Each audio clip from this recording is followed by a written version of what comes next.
Hello students, welcome to physics class. In today lecture, I am going to discuss about hysteresis. Okay, hysteresis is a property of ferromagnetic substance. Okay, first of all hysteresis को discuss करने के लिए हम एक graph यहाँ पे discuss करते हैं I versus H means intensity of magnetisation versus magnetising field intensity. इन दोनों के लिए हम ग्राफ ड्रा करेंगे। इस ग्राफ की हेल्प से हम हिस्टेरेसिस को डिस्कस करेंगे। ओके, देन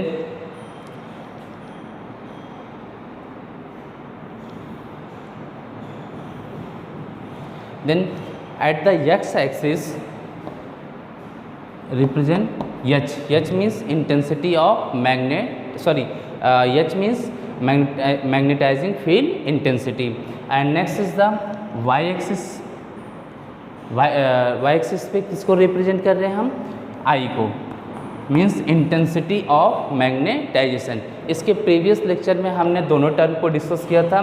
H को भी, H क्या है? Magnetic field intensity, magnetising field intensity, and I is the intensity of magnetisation. Okay, then इन दोनों के लिए हम ग्राफ ड्रॉ करेंगे किसी एक फेरोमैग्नेटिक सैंपल के लिए। सपोज ये है फेरोमैग्नेटिक सैंपल कोई, सपोज अब इसे क्या करना है? मैग्नेटाइज करना है। ठीक है, तो अभी क्या है, ये नॉर्मल है, तो मीन्स इसका नेट मैग्नेटिक डायपोल मोमेंट क्या होगा? जीरो होगा। नेट मैग्नेटिक डायपोल मोमेंट अभी क्या है इसका? जीरो है। देन यहाँ पे जो मैग्नेटाइजिंग फील्ड, हम यहाँ पे सपोज दैट इसको मैग्नेटाइज करने के लिए हम क्या यूज़ करें? एक सोलेनाइड यूज़ कर लें। ठीक है, तो सोलेनाइड सपोज अंदर इस तरीके से प्लेस कर दिया हमने। ये सोलेनाइड है, इस सोलेनाइड के अंदर हमने इसको प्लेस कर दिया, बिकॉज सोलेनाइड में जैसे ही करंट पास करेंगे तो ये क्या प्रोड्यूस करेगा? Magnetic field. और इस मैग्नेटिक फील्ड की इंटेंसिटी की, मैग्नेटिक फील्ड की वजह से इनके जो अंदर मैग्नेटिक डायपोल हैं ये अलाइंस हो जाएंगे। अलाइन होने के बाद क्या होगा? यहाँ पे ये मैग्नेटाइज हो जाएंगे। ओके, देन अब यहाँ पे अगर हमने यहाँ पे कोई करंट नहीं फ्लो कर रहे हैं, दैट मीन्स B जीरो है, तो मीन्स H क्या है? Magnetising field intensity. जैसे इसकी मैग्नेटिक फील्ड क्या होती है? B equal to mu naught NI, तो NI क्या है? H है।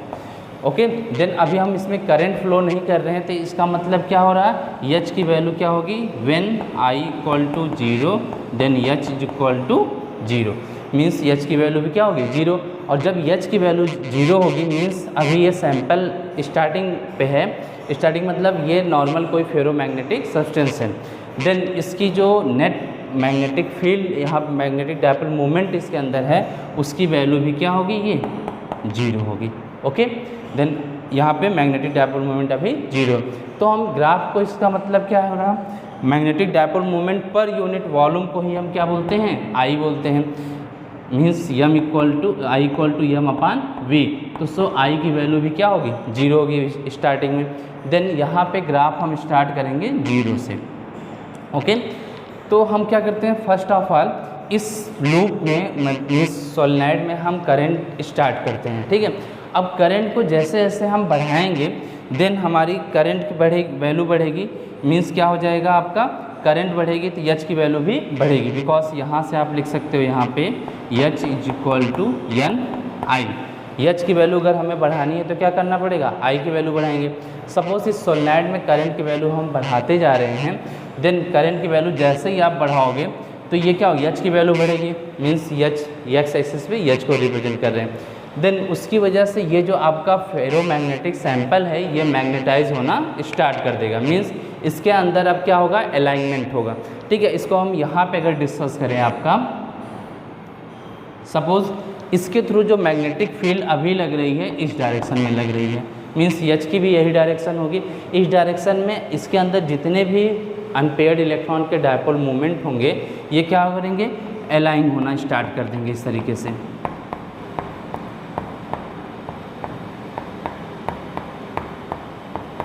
इसमें हम ये देख रहे हैं कि सारे के सारे जो है एकदम एग्जैक्ट अलाइन अभी नहीं हुए। एग्जैक्ट ना अलाइन होने का मतलब क्या है कि जैसे जैसे यहाँ पे H जो एक्सटर्नल मैग्नेटिक फील्ड इसके ऊपर पड़ रही है उसकी इंटेंसिटी H एच की वैल्यू जितना हम इंक्रीज़ करेंगे इसका अलाइनमेंट उतना ही ज़्यादा होगा, और इसका अलाइनमेंट जितना ज़्यादा होगा इसका मतलब यम बढ़ेगी, यम बढ़ने का मतलब क्या होगा, इसका आई इंक्रीज़ करेगा। I means magnetic dipole moment per unit volume. Okay, then इसका ग्राफ जो आप देख सकते हो कि एच को हम बढ़ाते जाते हैं, देन आई की वैल्यू भी क्या करेगी, इसकी इंक्रीज़ कर रही है। देन इसका ग्राफ जो आता है आपका इस तरीके से कुछ आता है। ओके, अब आप ये ग्राफ देख सकते हो, यहाँ पे ये लगातार ये क्या इंक्रीज़ करते करते यहाँ पे जाके ये सेचुरेट हो जा रहा है। सेचुरेट होने का मतलब क्या है, सेचुरेट होने का मतलब क्या, आई को अब आप इंक्रीज़ करो बट सॉरी एच को आप इंक्रीज़ कर रहे हो तो आई की वैल्यू अब बढ़ नहीं रही है। ठीक है, यहाँ के बाद ये ऐसे पैरेलल हो गई, तो इसका मतलब क्या हो रहा है कि ये जो आपका मैग्नेट है ये सेचुरेशन स्टेट पे आ गया है। इसी पॉइंट को हम क्या बोलते हैं, सपोज ये पॉइंट ओ एंड दैट ये पॉइंट क्या है ए, इस पॉइंट को ए क्या है, ये सेचुरेशन पॉइंट। सेचुरेशन पॉइंट का मतलब क्या होता है, सेचुरेशन पॉइंट का मतलब ये है जैसे एच की वैल्यू आप इंक्रीज़ करते जा रहे हैं, देन इनके जो मैग्नेटिक डायपोल्स हैं ये क्या अलाइंस होते चले जा रहे हैं। ठीक है, सपोज दैट इसमें 100 डायपोल हैं, ठीक है, अनपेयर्ड इलेक्ट्रॉन है तो 100 उसके डायपोल मूवमेंट होगी। तो suppose that first of all ये शुरुआत में 10 हुए, फिर 20 हुए, जैसे से एच की वैल्यू बढ़ा रहे हैं तो यहाँ पे मैग्नेटिक डायपोल मूवमेंट भी अलाइंस होना स्टार्ट कर रहे हैं। मीन्स बढ़ते बढ़ते जब ये टोटल जिसके अंदर जितने भी अनपेयर्ड इलेक्ट्रॉन हैं सबके डायपोल मूवमेंट अगर अलाइंड हो जाएंगे तो उस समय मैक्सिमम मैग्नेटिक फील्ड यहाँ पे मैग्नेटिक डायपोल मूवमेंट क्रिएट होगा, एंड देन ये वैल्यू मैक्सिमम है तो आई की वैल्यू क्या होगी, मैक्सिमम। मीन्स अब इससे ज़्यादा अनपेयर्ड इलेक्ट्रॉन नहीं बचे हैं जो कि अलाइन हों, तो इसका मतलब ये क्या होगा, आई की वैल्यू यहाँ पे जाके सेचुरेट हो जाएगी। मीन्स ये कम्प्लीटली क्या हो गई, मैग्नेटाइज हो गई। अब इसमें मैग्नेटाइजेशन का कोई भी कुछ भी बचा नहीं है। ठीक है, तो देन इसी पॉइंट को हम क्या बोलते हैं, सेचुरेशन स्टेट बोलते हैं। ओके, ये हो गया सेचुरेशन स्टेट। उसके बाद नेक्स्ट अब क्या है, अब हम क्या करते हैं कि इसका रिवर्स प्रोसेस करें। रिवर्स का मतलब हमने अभी क्या किया था, एच की वैल्यू इंक्रीज़ किया था तो जिसकी वजह से यहाँ पे आई की वैल्यू इंक्रीज़ की थी। इस मैग्नेटिक फेरोमैग्नेटिक सैंपल में आपका इंटेंसिटी ऑफ मैग्नेटाइजेशन क्या किया था, इंक्रीज़ किया था। देन अब हमें ये सोचा कि सपोज दैट इसको अगर हम यहाँ पे अब एच की वैल्यू डिक्रीज़ करें, ठीक है, मीन्स यहाँ पे अब एच की वैल्यू डिक्रीज़ करेंगे तो फिर से ये जो इनका अलाइनमेंट होगा ये डिस्टर्ब होगा। ठीक है, तो डिस्टर्ब होने की वजह से क्या होगा, यम की वैल्यू अब क्या करेगी, डिक्रीज़ करेगी। ठीक है, तो हम मीन्स एच की वैल्यू अगर आप डिक्रीज़ करते हो तो आई की वैल्यू भी क्या करेगी, डिक्रीज़ करेगी। I means intensity of magnetisation decrease किया। अब ये डिक्रीज़ करते समय ये प्रॉब्लम आई कि इसका जो ग्राफ होगा कुछ इस तरीके से आपको मिलेगा। ये अब ये ग्राफ मीन्स उसी पाथ से वापस नहीं आ रही, मीन्स उस रेट से डिक्रीज़ नहीं हो रही। मीन्स एच की वैल्यू अगर हम पहले जिस रेट से बढ़ाया तो आई की वैल्यू बढ़ी, उसी रेट से अगर हम एच की वैल्यू डिक्रीज़ कर दें तो यहाँ पे हम देख रहे हैं कि आई की वैल्यू उस रेट से डिक्रीज़ नहीं कर रही है। ओके, तो देन ये आपका डिक्रीज़ मीन्स देख सकते हो आप इस ग्राफ में यहाँ पे। अब यहाँ से हम इसकी एच की वैल्यू अब डिक्रीज़ कर रहे हैं तो डिक्रीज़ करते करते करते यहाँ पे एच की वैल्यू 0 हो गई, लेकिन इंटेंसिटी ऑफ मैग्नेटाइजेशन 0 नहीं हुआ। मीन्स इसके अंदर कुछ आपके जो मैग्नेटिक डायपोल हैं ये क्या हुए, उसी डायरेक्शन में बने रह गए जिस डायरेक्शन में एक बार ये अलाइन हो गए। सपोज दैट 100 अलाइंस हो गए थे, अब उसके बाद एच की वैल्यू हम डिक्रीज़ करने शुरू किया तो ये अब अलाइनमेंट इनका क्या होगा, ब्रेक होना शुरू हुआ। अलाइनमेंट ब्रेक होते होते जब हमने एच की वैल्यू 0 कर दी, देन तब भी सपोज दैट 8 से 10 इलेक्ट्रॉन 8 से 10 जो हैं मैग्नेटिक डायपोल उसी डायरेक्शन में अलाइन है। मीन्स उसके वजह से कुछ ना कुछ इनको नेट मैग्नेटिक डायपोल मोमेंट इनका बचा रह जाएगा। मीन्स इंटेंसिटी ऑफ मैग्नेटाइजेशन की वैल्यू 0 नहीं हुई। तो दैट मीन्स ये सपोज करते हैं ये पॉइंट है बी। ओके, बी पॉइंट है, तो ये बी पॉइंट पे आके यहाँ पे क्या हो रहा है, एच 0 हो रही। इस पॉइंट के लिए बी पॉइंट के लिए फॉर पॉइंट बी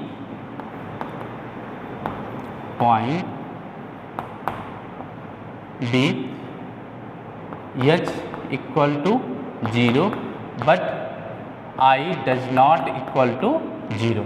यहाँ पे एच की वैल्यू 0 हो गई बट आई की वैल्यू 0 नहीं हुई, मीन्स ये एकदम से उसी डायरेक्शन में रिवर्स नहीं हुआ, ठीक है।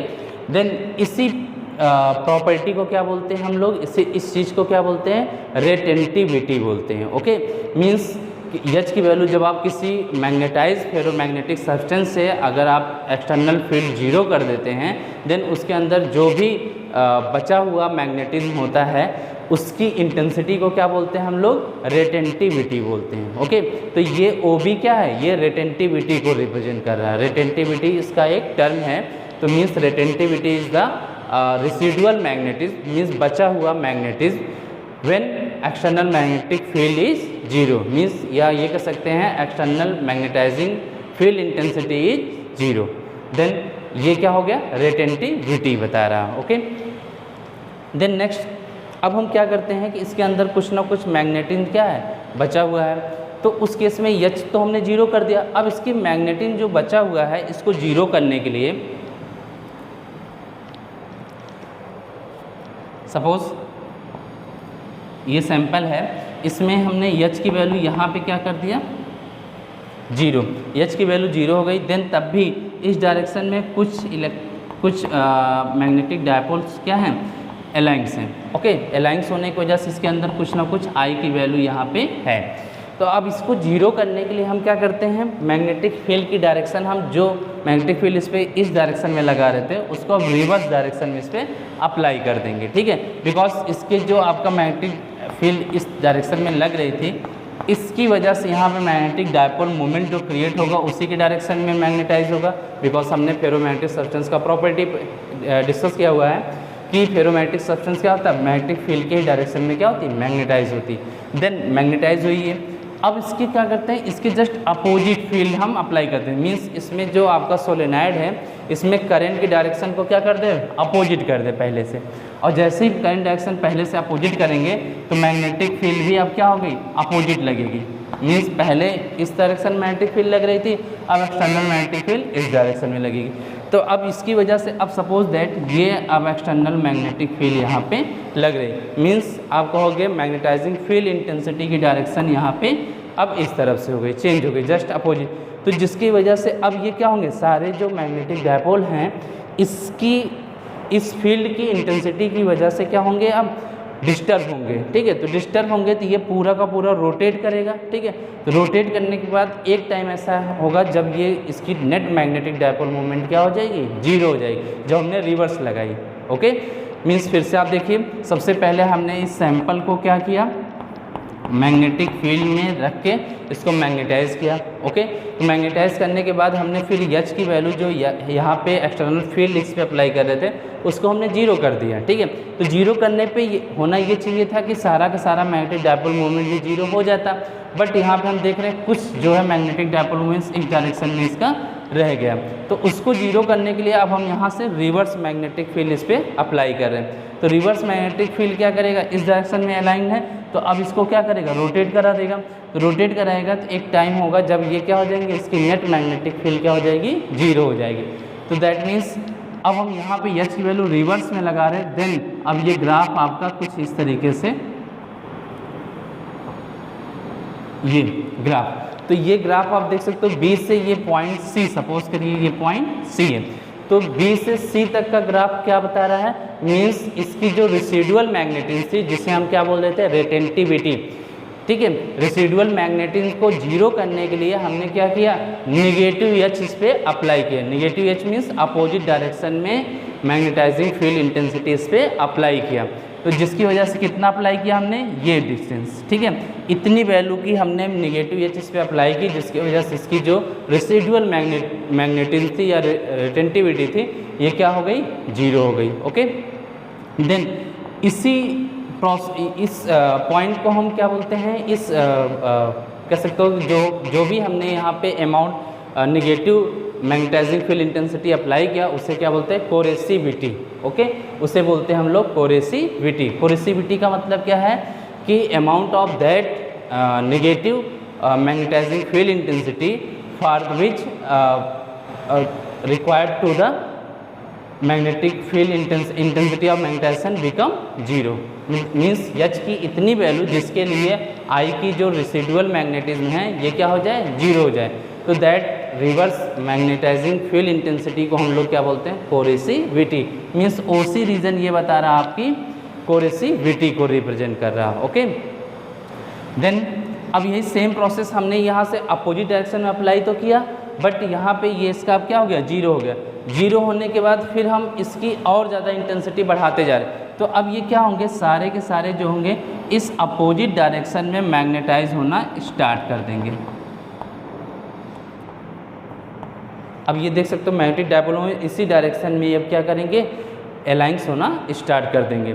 तो अब इसकी हम एच की वैल्यू इंक्रीज करते जा रहे हैं और ये मैग्नेटाइज होता चला जा रहा है। इसका मीन्स डिग्री ऑफ मैग्नेटाइजेशन बढ़ता चला जा रहा है। डिग्री ऑफ मैग्नेटाइजेशन बढ़ते बढ़ते क्या हो गया, सेचुरेशन स्टेट पे पहुंच गया। मीन्स अब इसका फिर से जो आपका ग्राफ होगा इस डायरेक्शन में, अब हम एच को हम इंक्रीज़ कर रहे हैं, एच को इस निगेटिव डायरेक्शन में इंक्रीज़ कर रहे हैं, जिसकी वजह से ये जो ग्राफ है इसका फिर से जैसे पहले की तरह इसको मैग्नेटाइज के सेचुरेशन स्टेट पहुंचा था उसी तरीके से अब एच की वैल्यू इधर इंक्रीज़ करते जा रहे हैं, देन जिसकी वजह से ये यहाँ पे सेचुरेशन स्टेट पे पहुँच गया। अब इस सेचुरेशन स्टेट पे पहुँचने का मतलब क्या है, अब इससे ज़्यादा फिर से हम अब इस डायरेक्शन में सारे आप कह सकते हो कि मैग्नेटिक डायपोल्स क्या हो गए, अलाइन हो गए हैं। ठीक है, सारे के सारे क्या हो गए, अलाइन हो गए, जिसकी वजह से मैक्सिमम मैग्नेटिक डायपोल मूवमेंट जो क्रिएट हो रहा है वो क्या हो गई, फिक्स हो गई। ये सेचुरेशन स्टेट हो गए, सपोज ये पॉइंट है डी। ओके, देन फिर से हम एच की वैल्यू रिवर्स मैग्नेटिक फील्ड की वैल्यू डिक्रीज करते जा रहे हैं। डिक्रीज जब हम एच की वैल्यू डिक्रीज करेंगे तो इसका ग्राफ फिर से इसी तरीके से यहाँ पे तो ये फिर से यहाँ से आप कहोगे कि इस तरीके से वापस जा रहा है ग्राफ। तो यहाँ पे फिर से एच की वैल्यू हमने जीरो कर दिया, बट यहाँ पे कुछ ना कुछ इसके अंदर उसी डायरेक्शन में मैग्नेटिज्म आपका बच जाएगा। ठीक है, जिससे हम फिर से क्या बोलेंगे, ये क्या है, रेटेंटिविटी है, इस डायरेक्शन की क्या है, रेटेंटिविटी। मीन्स किसी भी फेरोमैग्नेटिक मटेरियल को जब हम किसी एक्सटर्नल फील्ड में रख के मैग्नेटाइज करते हैं, देन अब आप एक्सटर्नल फील्ड को आप हटा देते हो, उसके बाद भी इसके अंदर कुछ ना कुछ मैग्नेटिज्म बच जाता है। उसी मैग्नेटिज्म को हम क्या कहते हैं, रेटेंटिविटी, जो यहाँ पे दिख रहा है या यहाँ पे, इसको सपोज पॉइंट कर सकते हो आप ई, ये पॉइंट हो गया ई, पॉइंट ई। तो ई, ओ से ई या ओ से बी, ये क्या रिप्रेजेंट कर रहे हैं, रेटेंटिविटी। और इस रेटेंटिविटी मीन्स रेसिडुअल मैग्नेटिज्म को जीरो करने के लिए हमें क्या करना पड़ता है, एक अपोजिट डायरेक्शन का या reverse magnetising field intensity apply करते हैं एच। तो आप देख सकते हो यहाँ पे इसको जीरो करने के लिए एच की वैल्यू अप्लाई की, तब जाके यहाँ पे क्या हो रही है, जीरो हो रही है। तो इसी को हम क्या बोलते हैं, कोरेसिविटी बोलते हैं। ठीक है, इस टर्म को हम क्या बोलते हैं, कोरेसिविटी। जो यहाँ पे एच की वैल्यू जिस आप reverse magnetising field intensity apply करते हैं ताकि इसकी जो रेसिडुअल मैग्नेटिज्म क्या हो जाए, जीरो हो जाए, उस चीज़ को क्या बोलते हैं हम लोग, कोरेसिविटी बोलते हैं। ओके, देन यहाँ पे ये हो गया आपका एक्सटर्नल रिवर्स जो आपका मैग्नेटाइजिंग फील्ड था उसको हमने क्या किया, जीरो कर दिया, तब भी इसके अंदर रिवर्स में इंटेंसिटी ऑफ मैग्नेटाइजेशन कितनी हो गई, ओ ई बच गई। यहाँ पे इसको रिवर्स कर, इसको फिर से जीरो करने के लिए हम अब फिर से इसके अपोजिट डायरेक्शन में मैग्नेटिक फील्ड लगाएंगे, फिर अब इसको इस डायरेक्शन में मैग्नेटिक फील्ड अप्लाई करेंगे, मीन्स पहले से रिवर्स। तो पहले से रिवर्स मतलब अब पॉजिटिव डायरेक्शन का एच हो गया, जिसकी वजह से अब ये इस यहाँ पे इस तरीके से इसको जीरो कर दिया। अब इस डायरेक्शन का मैग्नेटिक फील्ड हमने इस पर अप्लाई किया, जिसकी वजह से ये क्या हो गया, जीरो हो गया, ये जीरो हो गया यहाँ पे। तो ये आपका सपोज दैट डी, उसके बाद ये ई एफ, सॉरी ई के बाद ये पॉइंट हो गया एफ, ये भी क्या कर रहा है, कोरेसिविटी को रिप्रेजेंट कर रहा है। ओके, देन अब इसके बाद फिर से इसको, अब ये क्या हो गया, जीरो कर दिया इसकी मैग्नेटिक डायपोल मूवमेंट, मीन्स ये एकदम से डीमैग्नेटाइज हो गया। ठीक है, अब इसको फिर से मैग्नेटाइज इसी डायरेक्शन में हम इसको जीरो करने के बाद इसी डायरेक्शन को और इंक्रीज कर देंगे, देन ये फिर से क्या हो जाएगा, मैग्नेटाइज हो जाएगा, वो भी सेचुरेशन स्टेट तक। ठीक है, तो ये हो गया आपका सेचुरेशन स्टेट तक ये मैग्नेटाइज हो गया।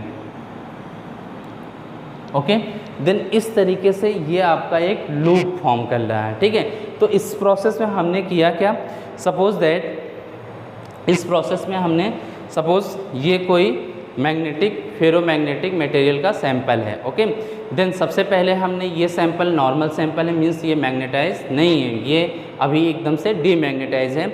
इसको हमने एकदम t=0 पे, मीन्स स्टार्टिंग में क्या किया, एक फेरोमैग्नेटिक सब्सटेंस लिया हमने, इस फेरोमैग्नेटिक सब्सटेंस को क्या किया, एक्सटर्नल मैग्नेटिक फील्ड में रख दिया। तो एक्सटर्नल जो मैग्नेटिक फील्ड है उसकी मैग्नेटाइजिंग फील्ड इंटेंसिटी क्या है, H है, और इसके अंदर इसकी वजह से जो मैग्नेटिक डायपोल क्रिएट होती है पर यूनिट वॉल्यूम, उसे क्या बोलते हैं, intensity of magnetisation I। Okay, then अब यहाँ पे H की वैल्यू हम बढ़ा रहे तो I की वैल्यू इसकी क्या होगी, बढ़ेगी। ठीक है, I की वैल्यू बढ़ती जाती है। देन I की वैल्यू यहाँ पे आप देख सकते हो, शुरुआत में हमने ये ग्राफ स्टार्ट किया, यहाँ पे पहले सब कुछ जीरो था, H भी जीरो, I भी जीरो। देन यहाँ पे आप H की वैल्यू इंक्रीज़ करें तो ये ग्राफ पहले यहाँ पे इंक्रीज़ कर रहा है। ठीक है, ये इस तरीके से बढ़ते हुए ये क्या हो गया, सेचुरेशन पॉइंट पहुँचा। सेचुरेशन पॉइंट का मतलब मैग्नेटिक फील्ड आप इंक्रीज़ करते जाओगे, इसका अलाइनमेंट बढ़ता जाएगा। अलाइनमेंट बढ़ते बढ़ते एक पॉइंट आएगा जब ये एक स्टेट आएगा जहाँ पे इसके सारे के सारे जो मैग्नेटिक डायपोल हो अलाइन हो जाएंगे, जिसकी वजह से अब इससे ज़्यादा ये मैग्नेटाइज नहीं हो सकता। ठीक है, that is called the saturation point. Saturation point पे ये आपका ए हो गया सेचुरेशन पॉइंट। देन अब हमने H की वैल्यू हमने जब बढ़ाए थे तो इसकी I बढ़ी थी, देन H की वैल्यू अब डिक्रीज़ करेंगे, देन I की वैल्यू भी डिक्रीज़ कर रही। बट H की वैल्यू आप जीरो कर देते हो तब भी जो है I की वैल्यू जीरो नहीं होती, बल्कि क्या होती, कुछ ना कुछ इसमें क्या होती है, रिसिडुअल मैग्नेटिज्म रह जाती। मीन्स इसके अंदर कुछ ना कुछ मैग्नेटिज्म उसी डायरेक्शन, जिस डायरेक्शन में आपने इसको मैग्नेटाइज किया है उसी डायरेक्शन में मैग्नेटाइजेशन इसकी रह जाती है। तो ये पॉइंट बी पे तो सो क्या दिख रहा है कि यहाँ पे H की वैल्यू डिक्रीज़ करके जीरो कर दिया, बट I की वैल्यू जीरो नहीं हुई। H की जीरो हो गई बट I जीरो नहीं हुई। इस आप कहोगे ये जो OB रीजन है दैट इज कॉल्ड द रेटेंटिविटी। इसे क्या बोलते हैं हम लोग, रेटेंटिविटी। रेटेंटिविटी या इसे बोलते हैं रिसीडुअल मैग्नेटिज्म या रिमेनेंस बोलते हैं। ओके, तो मीन्स जब H की वैल्यू आप जीरो कर देते हो तो भी सैंपल में जितना भी इंटेंसिटी ऑफ मैग्नेटाइजेशन होल्ड रखती है उसे क्या बोलते हैं, आपका रेटेंटिविटी। जो भी इसके अंदर होल्ड है intensity of magnetisation that is called the रेटेंटिविटी।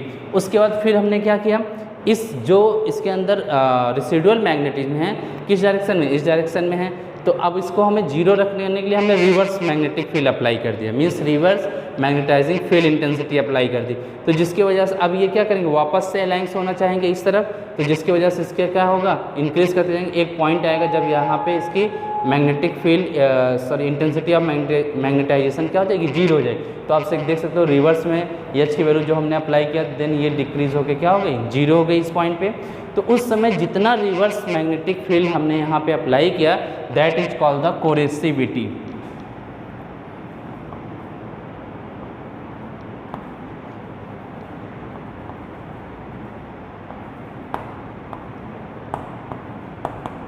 इसे क्या बोलते हैं हम लोग, कोरेसिविटी। तो OC रीजन क्या रिप्रेजेंट कर रहा है, कोरेसिविटी। मीन्स कोरेसिविटी क्या है, H है। H की रिवर्स मैग्नेटाइजिंग फील्ड इंटेंसिटी जिससे कि आपका जो रेटेंटिविटी वो क्या हो जाए, जीरो हो जाए। ओके, तो दैट इज कॉल्ड द कोरेसिविटी। ये हो गई कोरेसिविटी हो गई। उसके बाद हमने रिवर्स ये अप्लाई किया, जीरो हुई। उसके बाद हम इसको यहाँ पे ब्रेक नहीं करें, इसी डायरेक्शन में और ज़्यादा इसको बढ़ाते जा रहे हैं, जिसकी वजह से अब इसी डायरेक्शन में फिर से मैग्नेटाइज होना शुरू हो जाएगी। तो अब ये इस डायरेक्शन में मैग्नेटाइज होगी, इस डायरेक्शन में ये मैग्नेटाइज हो रही है सेचुरेशन स्टेट तक। फिर उसके बाद इसको हम क्या करें, डीमैग्नेटाइज कर रहे हैं, फिर से इसके अंदर इसी डायरेक्शन में रेसिडुअल मैग्नेटिज्म बच जा रही कितनी, OE।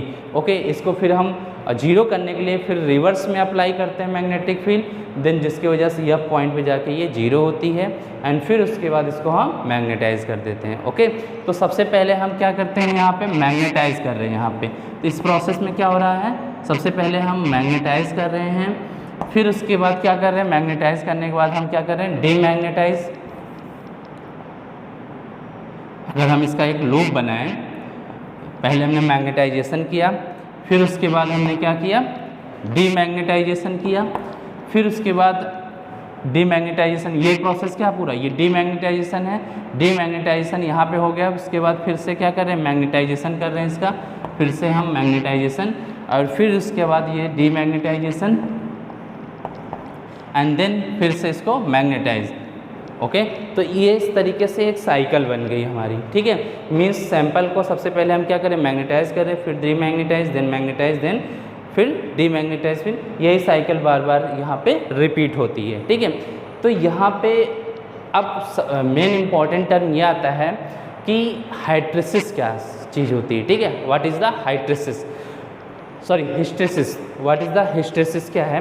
हिस्टेरिसिस का मतलब ये है कि जैसे आपने ये देखा, जब हम किसी सैंपल को डीमैग्नेटाइज करते हैं तो डीमैग्नेटाइजेशन के प्रोसेस में H की वैल्यू आप 0 कर देते हो, बट आपकी I की वैल्यू 0 नहीं होती। मीन्स I की वैल्यू क्या होती है, H से लैग करती, मीन्स उससे पीछे रह रही है, ठीक है, in the process of demagnetisation.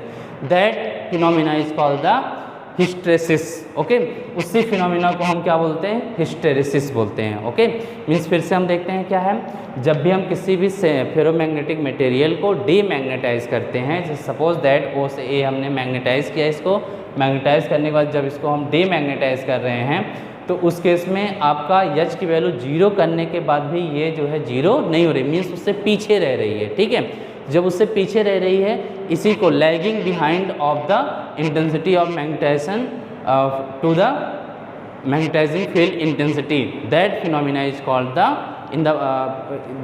Is called the hysteresis. Okay, इसी फिनोमिना को हम क्या बोलते हैं, हिस्टेरिसिस बोलते हैं। ये सिर्फ और सिर्फ किस टाइप के मटेरियल में होता है, फेरोमैग्नेटिक मटेरियल में ये प्रॉपर्टी शो होती है। ओके, एंड दैट ये जो आपका लूप दिख रहा है, इस लूप को हम क्या बोलते हैं, हाइड्रेसिस लूप बोलते हैं। ओके, ये आपका लूप हाइड्रेसिस लूप है। एंड देन इसका जो एरिया है, ये जो आप देख सकते हो हाइड्रेसिस लूप का ये पूरा जो एरिया है, ये एरिया क्या रिप्रेजेंट करता है कि किसी सैंपल के पर यूनिट वॉल्यूम को मैग्नेटाइज डीमैग्नेटाइज करने में, इस पूरे प्रोसेस में पर यूनिट वॉल्यूम में कितनी एनर्जी लॉस हो रही है, ठीक है। बिकॉज एनर्जी लॉस क्यों हो रही है, क्योंकि जब हम यहाँ पे एक्सटर्नल मैग्नेटिक फील्ड यहाँ अप्लाई कर रहे हैं तो ये क्या अलाइंग हो रही, बट हम H की वैल्यू 0 यहाँ पे इसकी वैल्यू 0 कर देते तो ये फिर से वापस डीमैग्नेटाइज नहीं होता कंप्लीटली। देन जिसकी वजह से हम इसको रिवर्स एक्स्ट्रा मैग्नेटिक फील्ड इस पर अप्लाई करते हैं, जिसको 0 करते हैं। तो इसके मैग्नेटाइजेशन डीमैग्नेटाइजेशन में जो भी एनर्जी आपकी लॉस होती है उस किससे आपको रिप्रेजेंट होता है, इस लूप के एरिया से। तो इस लूप का जो एरिया है पर यूनिट वॉल्यूम में कितनी एनर्जी लॉस हो रही है, इस चीज़ को यहाँ पे रिप्रेजेंट करता है। ओके, मीन जितना ज़्यादा बड़ा लूप होगा, हाइड्रेसिस लूप होगा, उतना ही ज़्यादा मीन्स उस सैंपल को मैग्नेटाइजेशन और डीमैग्नेटाइजेशन इस पूरे प्रोसेस में उतनी ही ज़्यादा एनर्जी इसका मतलब लॉस हो रही है। ओके, देन इस हाइड्रेसिस लूप के हेल्प से ही हम क्या डिस्कस करने वाले हैं, सिलेक्शन करते हैं किसी मटेरियल का, फेरोमैग्नेटिक मटेरियल का, कि किस मटेरियल से हम परमानेंट मैग्नेट बनाएंगे या टेम्परेरी मीन्स इलेक्ट्रोमैग्नेट या ट्रांसफार्मर कोर, इस तरीके का जो भी मटेरियल यूज़ करते हैं वो किस बेसिस पे यूज़ करते हैं, हाइड्रेसिस लूप के बेसिस पे यूज़ करते हैं। ओके, तो लूप से ही हम क्या करते हैं, इसकी प्रॉपर्टी को डिस्कस करते हैं। देन नेक्स्ट अब हम यहाँ पे डिस्कस करेंगे, कंपेयर करेंगे सॉफ्ट आयरन एंड स्टील। जैसे स्टील भी क्या है, एक फेरोमैग्नेटिक सब्सटेंस है, and soft iron is also a ferromagnetic substance. Then compare करते हैं इन दोनों का कि इनमें किस चीज़ की, जैसे इसकी रेटेंटिविटी किसकी हाई होगी, किसकी कोरेसिविटी हाई होगी, किसका लूप का एरिया कम होगा या ज़्यादा होगा। ओके, सारे पॉइंट्स क्लियर हो गए आपको। देन अब हम इसका कंपेयर करते हैं सॉफ्ट आयरन एंड स्टील का।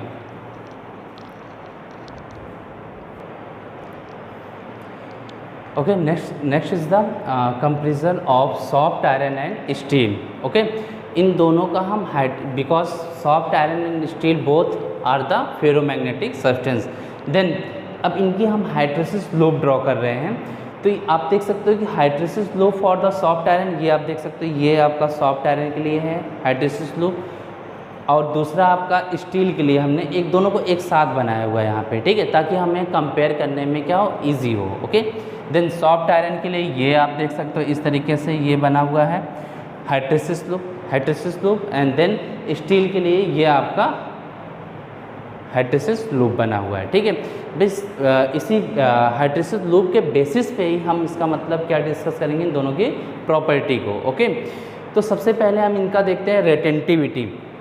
सबसे ज़्यादा किसका है, तो आप देख सकते हो ओबी की वैल्यू स्टील के लिए ज़्यादा है, और सॉफ्ट आयरन के लिए ओबी मीन्स ओबी क्या रिप्रेजेंट करता है, रेटेंटिविटी मीन्स रेटेंटिविटी हमने क्लियर किया कि जो भी उसकी कैपेसिटी है मैग्नेटिज्म को होल्ड करने की, जबकि एक्सटर्नल मैग्नेटाइजिंग फील्ड इंटेंसिटी क्या हो जाए, 0 हो जाए। तो जितना भी होल्ड कर सकती है मैग्नेटिज्म को अपने अंदर, that is the रेटेंटिविटी।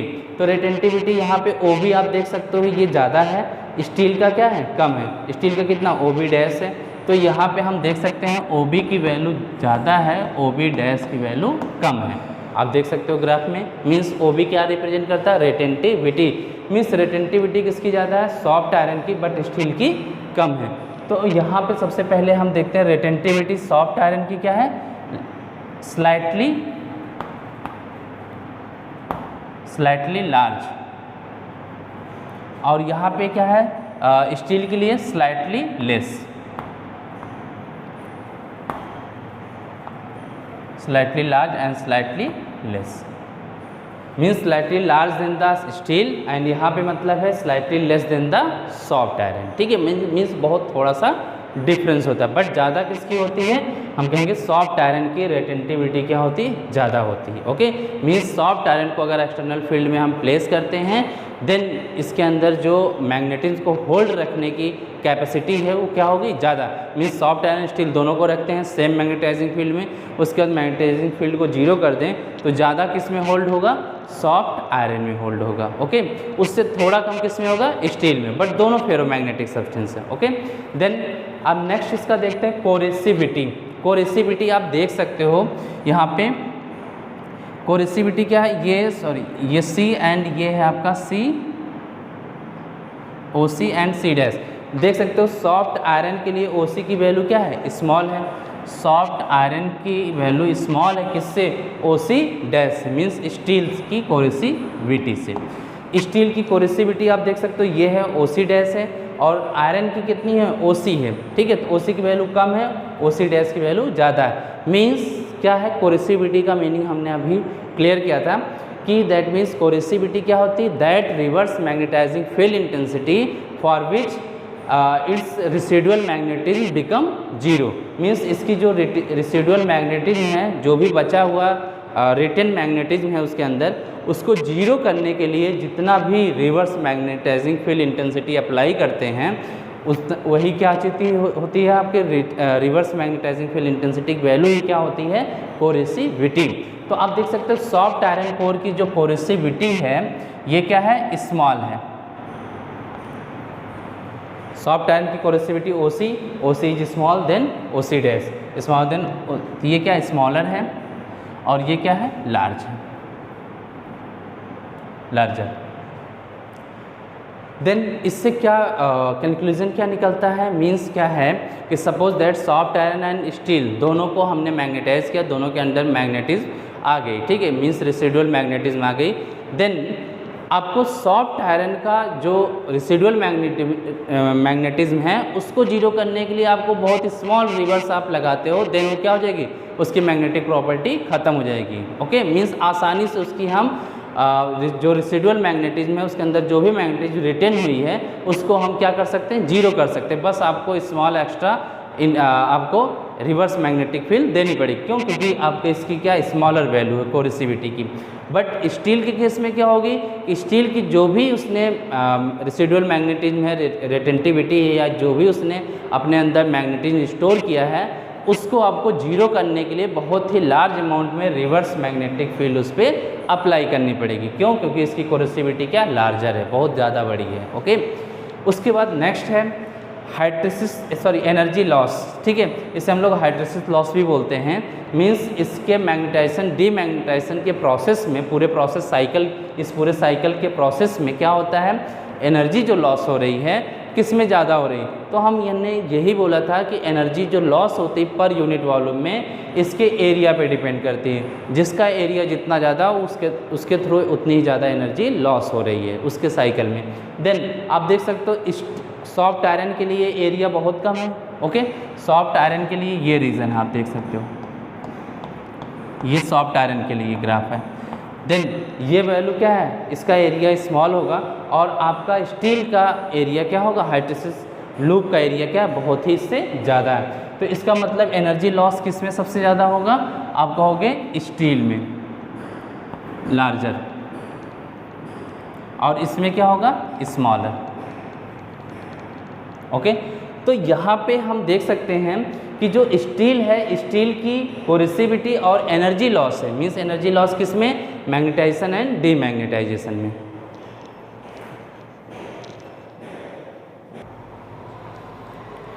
Okay, then इस तरीके से सॉफ्ट आयरन और स्टील का हम अगर कंपेयर करें इनके प्रॉपर्टीज़ में, तो इसकी सॉफ्ट आयरन की रिटेंटिविटी क्या है, स्लाइटली लार्ज होती है किससे, स्टील से, मीन्स थोड़ा सा ज़्यादा होती है।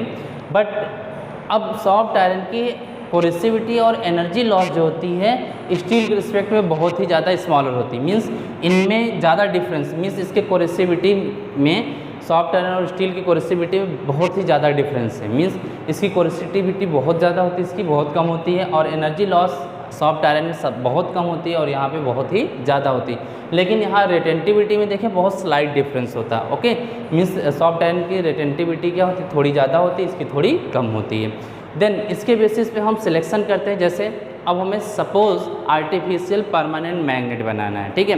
तो परमानेंट मैग्नेट हमेशा हम ऐसे सब्सटेंस, सपोज दैट ये कोई फेरोमैग्नेटिक सब्सटेंस है, अब इससे हमें परमानेंट मैग्नेट बनाना है, तो हम ऐसे सब्सटेंस को सेलेक्ट करेंगे जिसके अंदर क्या हो, सपोज इसको एक बार हमने मैग्नेटाइज कर दिया, तो मैग्नेटाइज करते समय इसके अंदर जो रेसिडुअल मैग्नेटिज्म है, जो ये मैग्नेटिज्म अपने अंदर स्टोर कर पाती है जबकि एक्सटर्नल फील्ड जीरो कर दी जाए, तो उस समय उसे क्या बोलते हैं, रिटेंटिविटी, मीन्स इसकी रिटेंटिविटी क्या हो, बहुत ही हाई होनी चाहिए। ओके, पहली चीज़ परमानेंट मैग्नेट बनाने के लिए हमें क्या चाहिए, ऐसा मटेरियल जिसकी रिटेंटिविटी हाई हो। उसका दूसरी चीज़, उसकी कोरेसिविटी भी हाई होनी चाहिए, ठीक है। तो कोरेसिविटी हाई होने का मतलब ये है, सपोज दैट इसके अंदर मैग्नेटिज्म आ गई due to the external magnetic field, store कर लिया इसने। देन अब सपोज कोरेसिविटी अगर हाई नहीं हुई, स्मॉल हुई, तो क्या होगा, कोई भी एक्सटर्नल फैक्टर की वजह से ये क्या होगा, फिर से डीमैग्नेटाइज। कोरेसिविटी हाई होने का मतलब क्या हुआ, एक्सटर्नल जो फैक्टर इसको डीमैग्नेटाइज करेगा वो बहुत स्ट्रांग होगा, तभी ये डीमैग्नेटाइज हो पाएगा, अदरवाइज ये मैग्नेटिज्म अपना होल्ड रखेगा। Okay, then next is the, उसकी जो एनर्जी लॉस है या हाइड्रोसिस लॉस है, उसकी वैल्यू क्या होनी चाहिए, बहुत ही ज़्यादा होनी चाहिए। मीन्स इसका एनर्जी हाइड्रोसिस लॉस अगर ज़्यादा हो रहा है, इसका मतलब क्या हुआ कि उसको मैग्नेटाइज जैसे इसको प्रोसेस में मैग्नेटाइजेशन डीमैग्नेटाइजेशन के प्रोसेस में हमें ज़्यादा एनर्जी चाहिए इसको इस प्रोसेस में बार बार चेंज करने के लिए। ओके, तो इसका मतलब इसको हम आसानी से मैग्नेटाइज या डीमैग्नेटाइज नहीं कर पाएंगे, ठीक है। तो इस टाइप के मटेरियल को हम क्या करेंगे, परमानेंट मैग्नेट बनाने के लिए यूज़ करते हैं। तो यहाँ पे देखते हैं कौन सा सूटेबल होगा। तो हमें दिख रहा है कि स्टील क्या है, स्टील की कोरेसिविटी भी हाई है और एनर्जी लॉस या हाइड्रोसिस लॉस भी हाई है, तो इसका मतलब ये हमारे लिए सूटेबल होगा। बट स्लाइटली इसकी रिटेंटिविटी इससे थोड़ी कम है, लेकिन ये सारी चीज़ें इसकी क्या है, बहुत ही ज़्यादा है। इसलिए हम स्टील को यूज़ करते हैं एज ए परमानेंट मैग्नेट। जब भी हम आर्टिफिशियल परमानेंट मैग्नेट बनाते हैं तो हम किसका बनाते हैं, स्टील का, क्योंकि इसकी कोरेसिविटी भी ज़्यादा होती है और इसकी एनर्जी लॉस भी क्या होती है, बहुत ही ज़्यादा होती है compare to the soft iron. Okay, then अगर हमें सॉफ्ट आयरन का बनाया तो प्रॉब्लम क्या हमारे पास, रिटेंटिविटी तो हाई है इसकी, लेकिन इसका जो कोरेसिविटी क्या है, स्मॉल है। स्मॉल होने का मतलब इस पर कोई भी एक्सटर्नल फैक्टर आया तो जिसकी वजह से ये क्या होगा, बहुत जल्दी ही क्या हो जाएगी, डीमैग्नेटाइज हो जाएगी, बिकॉज इसकी कोरेसिविटी क्या बहुत ही कम। और दूसरी चीज़ इसकी एनर्जी लॉस भी क्या है, हाइड्रोसिस लूप का एरिया क्या है, बहुत ही कम है। लूप कम होने का मतलब क्या है, उसको बहुत कम एनर्जी चाहिए मैग्नेटाइज डीमैग्नेटाइज करने के लिए। मीन्स मैग्नेटाइजेशन डीमैग्नेटाइजेशन के प्रोसेस में इसको बहुत ही कम एनर्जी रिक्वायर होगी। तो सो ये हम आपको परमानेंट मैग्नेट सॉफ्ट आयरन का नहीं बना सकते, बट किसका बनाएंगे, स्टील को। तो हम स्टील को यूज़ करते हैं, स्टील का use as a permanent magnet.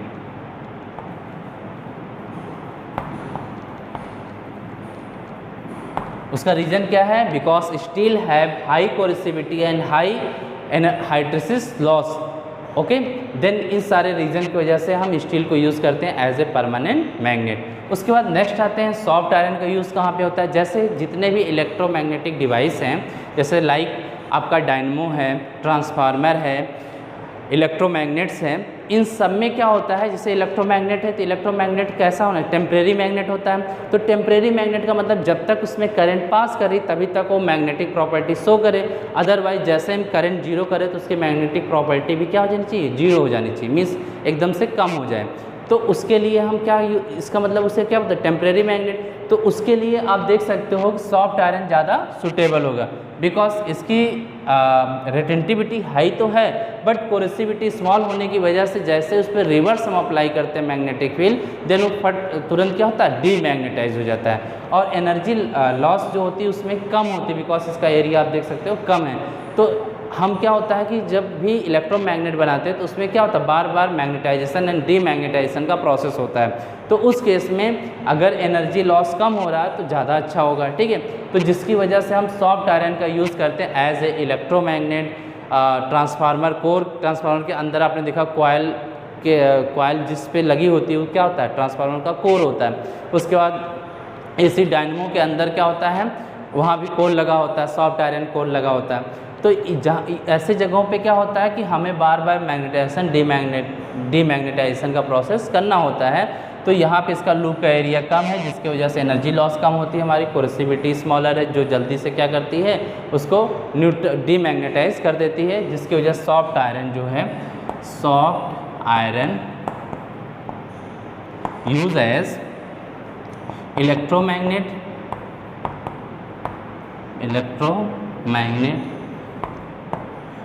Transformer